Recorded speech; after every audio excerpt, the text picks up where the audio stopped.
the Breakthrough Clinical Trials Lounge.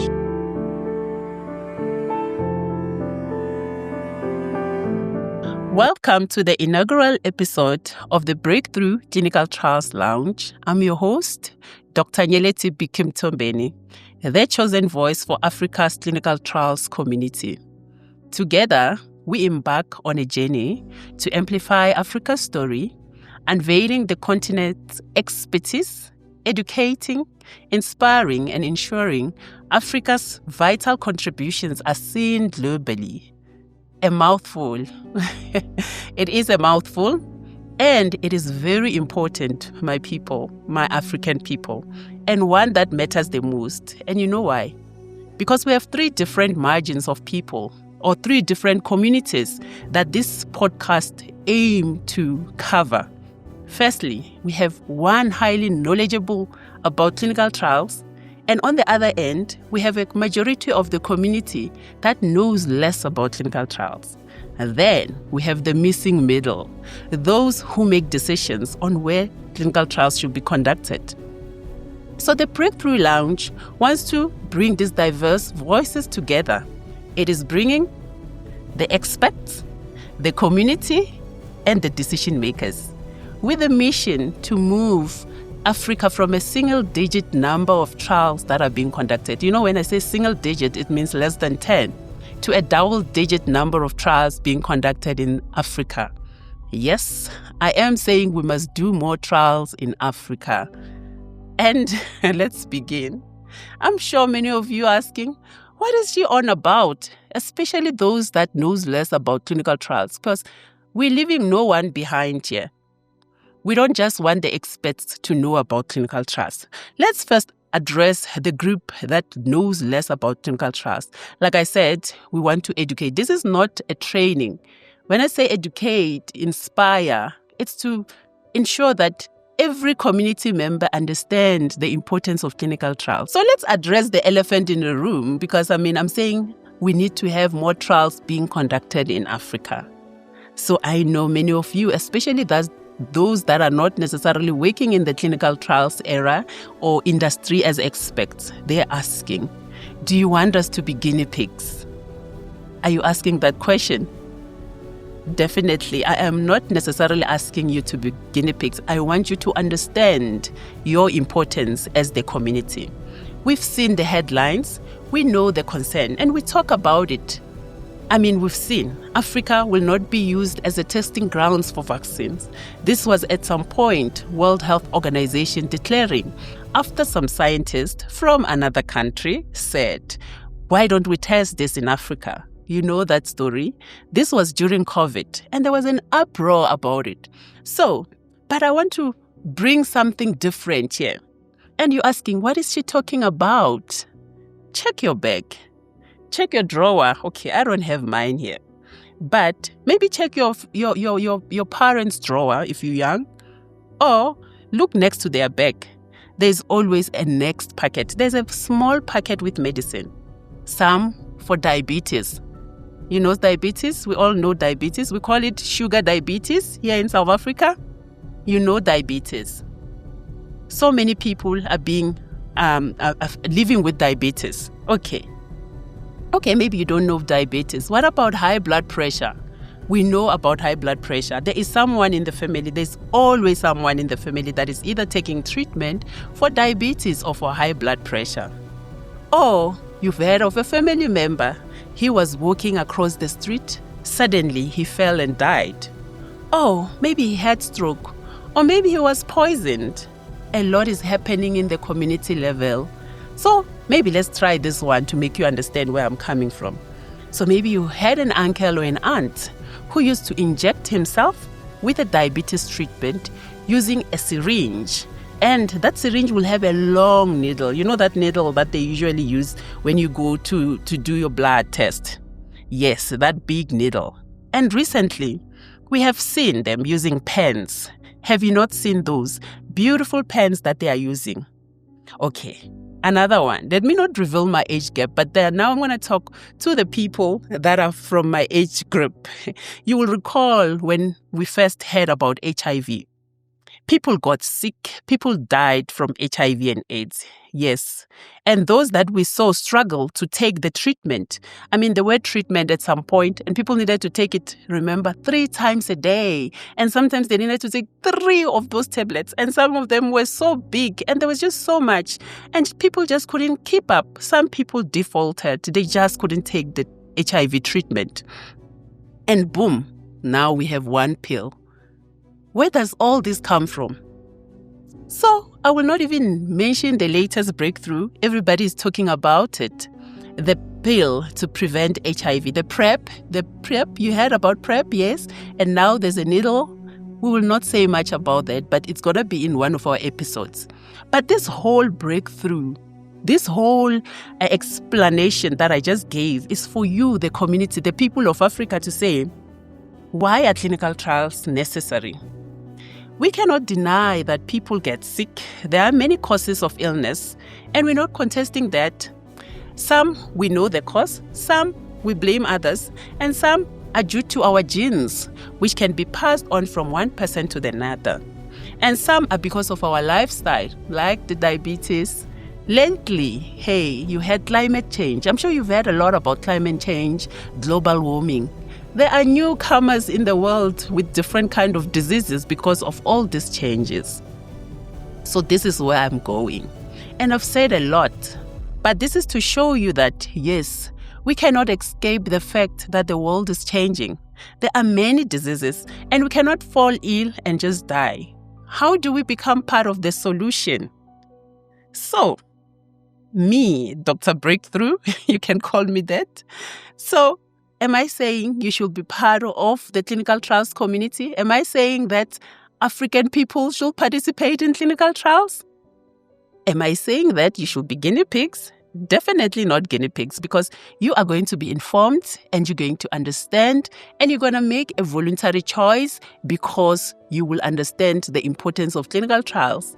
And this channel is all about that. I want to speak to you, members of the community, using the language that you understand. So remember, this is our our very first. We're going to have more. We're going to talk to you more, and we're going to bring in more experts and even people that have participated in some of the key clinical trials that have happened around the world.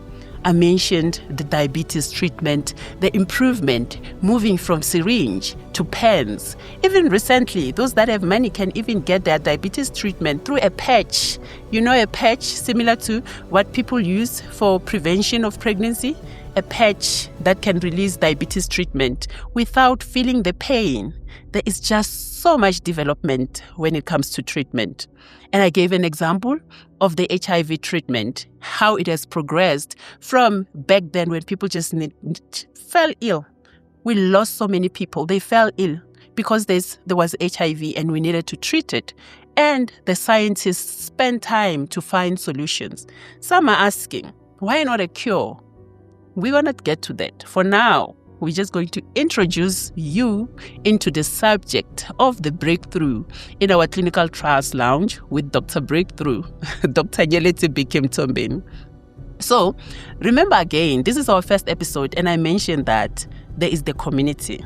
So the first segment, I was talking about the community, everyone around Africa, the history, the background, the importance of clinical trials. But let's think about this. You were the community that knows less, but what about the second group? Are they getting bored? Because I'm talking about what they know, and they even probably know it better than me. So let's talk about the aspects now. What do I mean? These are the scientists, these are the doctors, the pharmacists, the nurses, and the lawmakers in clinical trials. The industry, they call it. That's how it is known. So these people, they are also very important in this subject. And in this vision of ours that we have with the breakthrough, we want to speak to all at once. So in addition to that, remember, we have the missing middle. I call them the missing middle. South African will understand the missing middle. These are decision makers. They determine where to place trials so the African continent can also develop and have more clinical trials being conducted in Africa, moving from the 1 digit to the 10 to the 2 digits, as I've explained. which is the goal. So now, let me check with the other group. Or should I continue explaining what clinical trials are about and why are they important? Should I continue? I'm asking my group, the experts and the missing middles, the ones that knows. Are you getting bored because I've been talking about the things that you know? So basically, I think they agree that there's more need for us to talk about and inform people about the treatments and how they are developed. So let's proceed.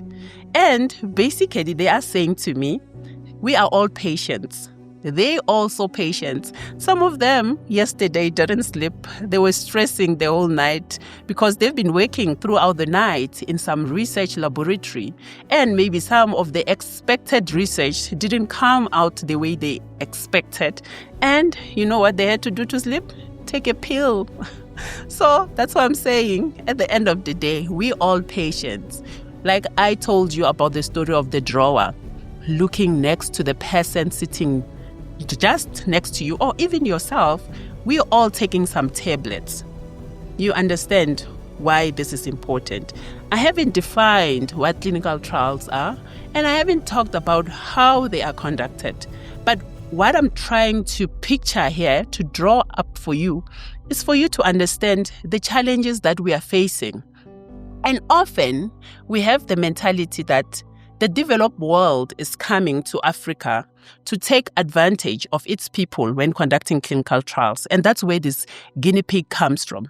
And notwithstanding that, in the past, there have been issues, ethical issues that led people to fear the conduct of clinical trials or to actually feel like they were guinea pigs because of some historical issues that have happened.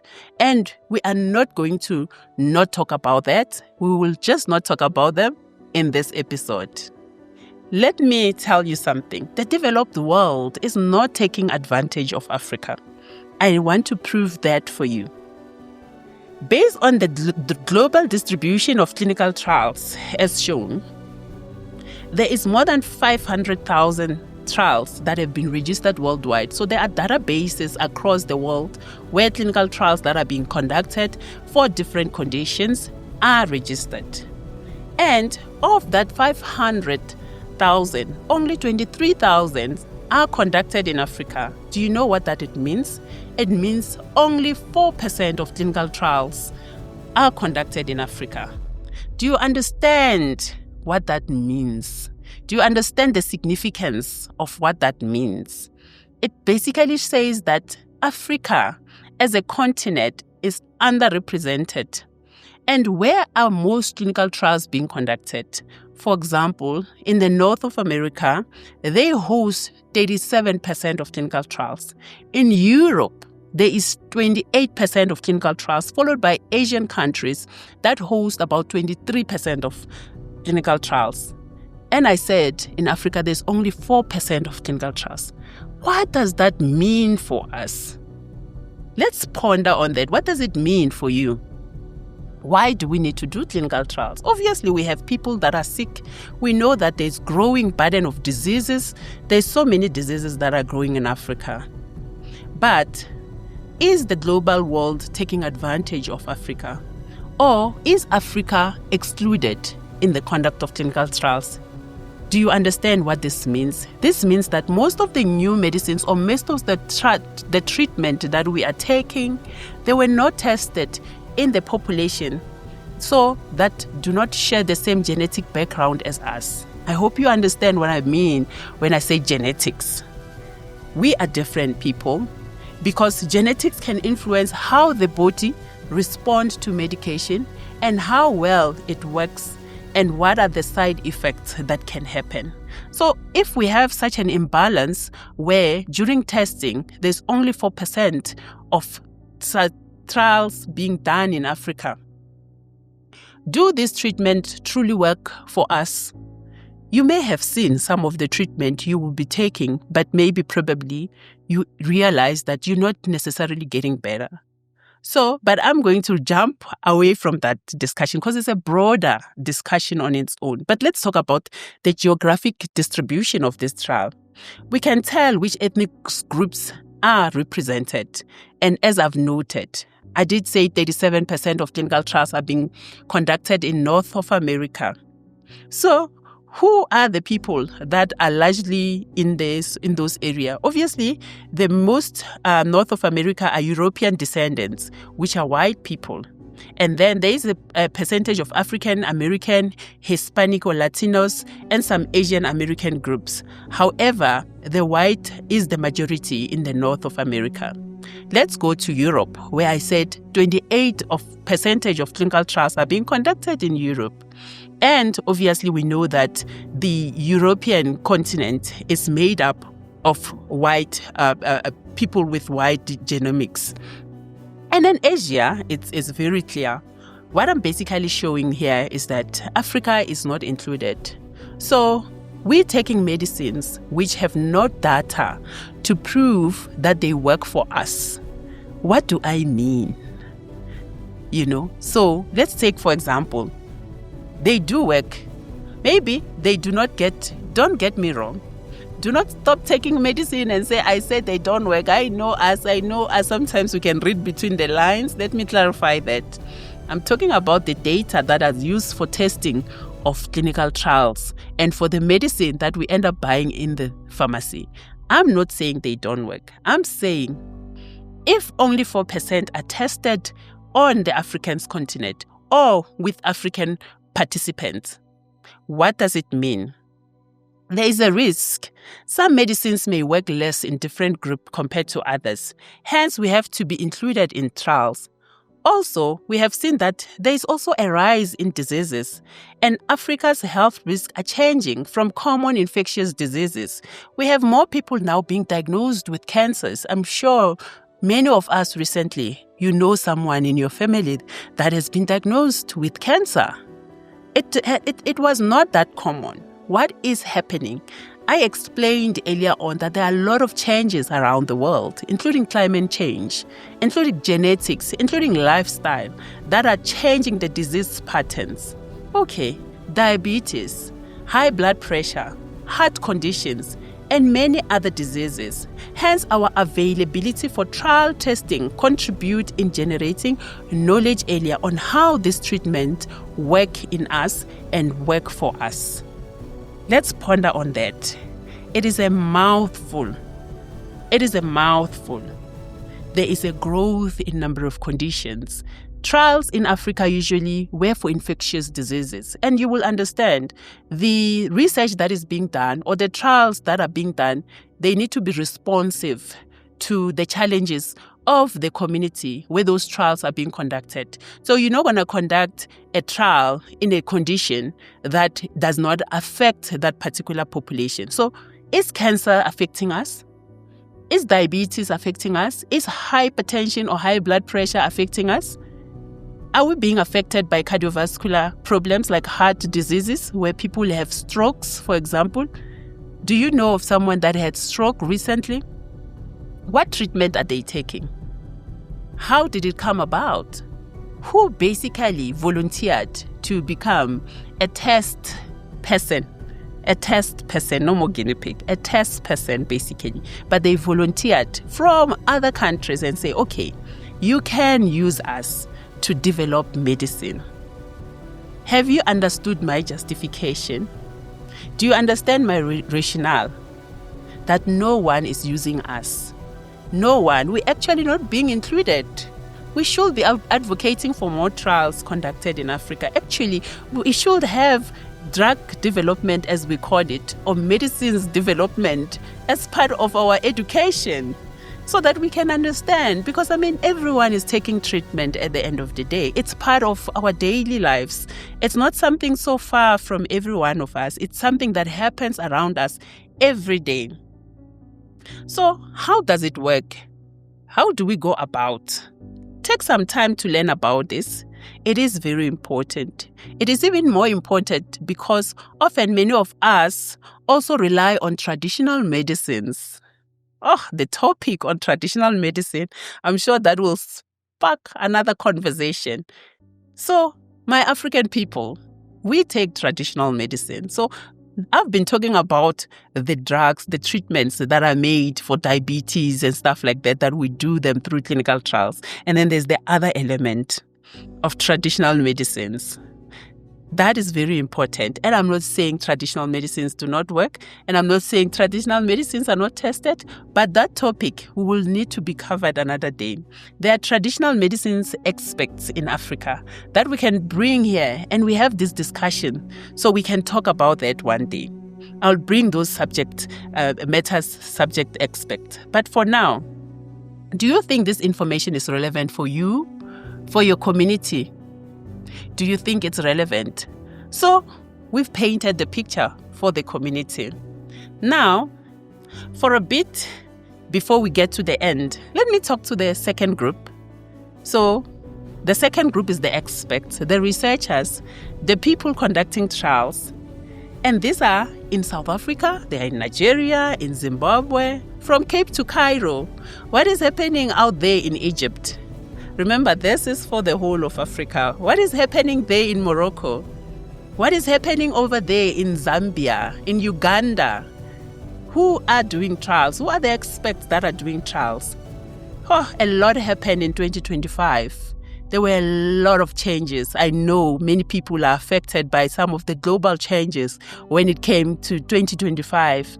Funding being stopped, people losing their jobs, projects that were undergoing being cut off. I don't even want to go and talk about COVID and talk about what happened in 2020.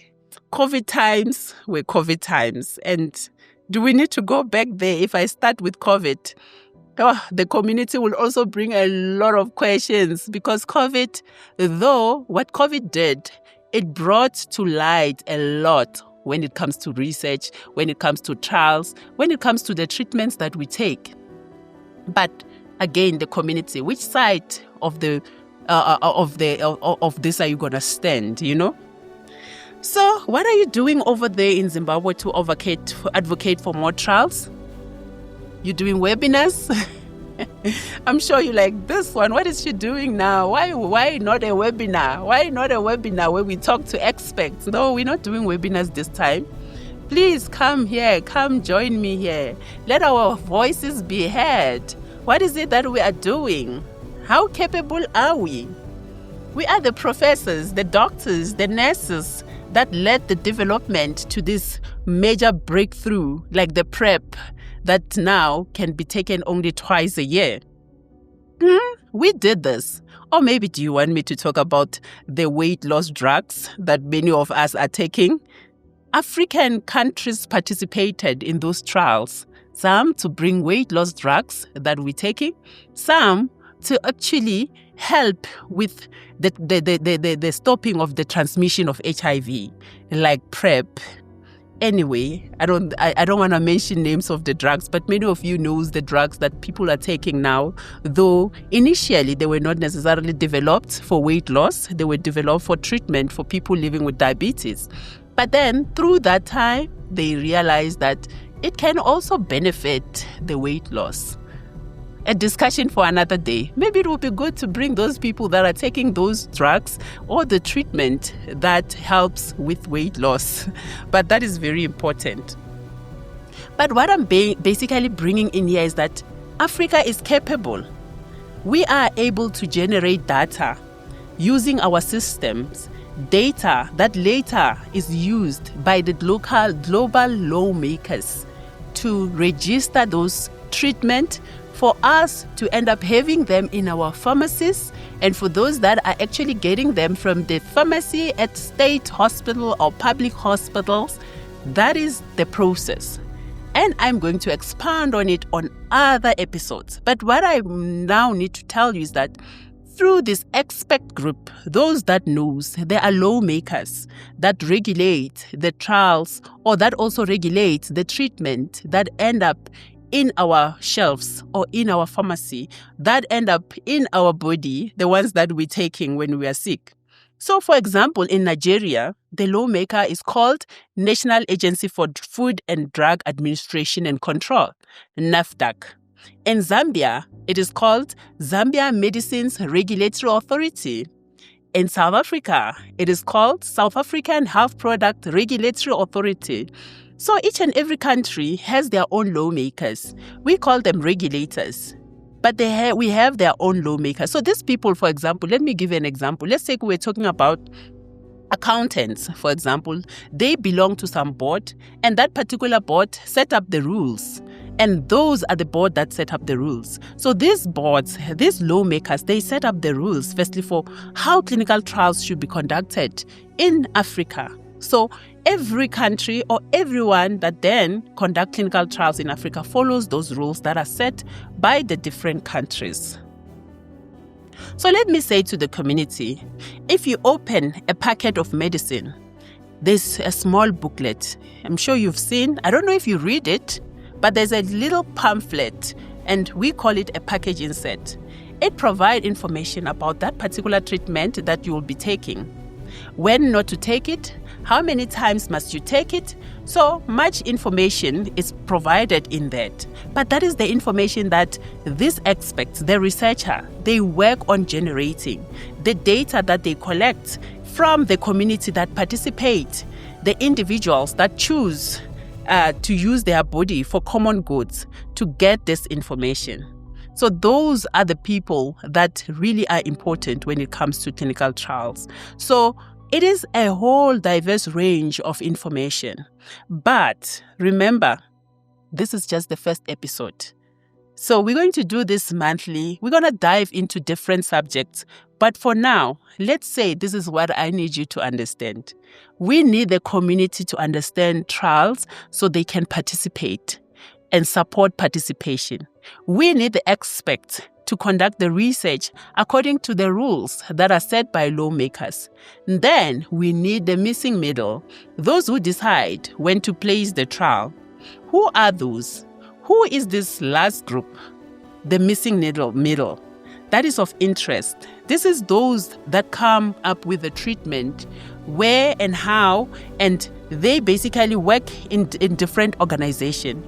It can either be in a laboratory, it can be in an institute of higher learning, it can be a non-governmental organization, and mostly it's pharmaceutical companies or biotech companies. So these companies, they have people that basically work in development. I usually give examples. Many people knows about moringa, for example. Let's consider moringa. This will be people that maybe identify how moringa works, understand what is inside moringa that makes moringa works. And these people will then say, we now want to do a trial on moringa. Then they decide, let's place the trial in Europe. Let's place the trial somewhere in Asia. And then they decide in Africa, maybe let's place it in one country. How do we change the status quo? How do we get those decision makers to then place more trials into Africa? And this whole show that we're going to be presenting as we continue with our different segments will be focusing on those three dynamics. So this is the start. This is the Breakthrough Trials Lounge with me. We will continue our conversation monthly. But for now, go look up and get to know more about this because it matters. Our health matters, and we all need to understand the importance of clinical trials. Thank you for indulging me. If you want to connect, you can write to me at info@afrilitech.co.za, who sponsored this episode. And Afrilitech is a South African-based research company. It offers 3 services: the School of Clinical Trials, providing training on conduct and management of clinical trials, consulting services for those that want to bring trials in Africa, and third, it includes research infrastructure for conduct of clinical trials. So we can connect on LinkedIn, Facebook, Instagram, and soon we'll be on TikTok. We are moving with times, so follow us to get to learn more about research that matters. Thank you.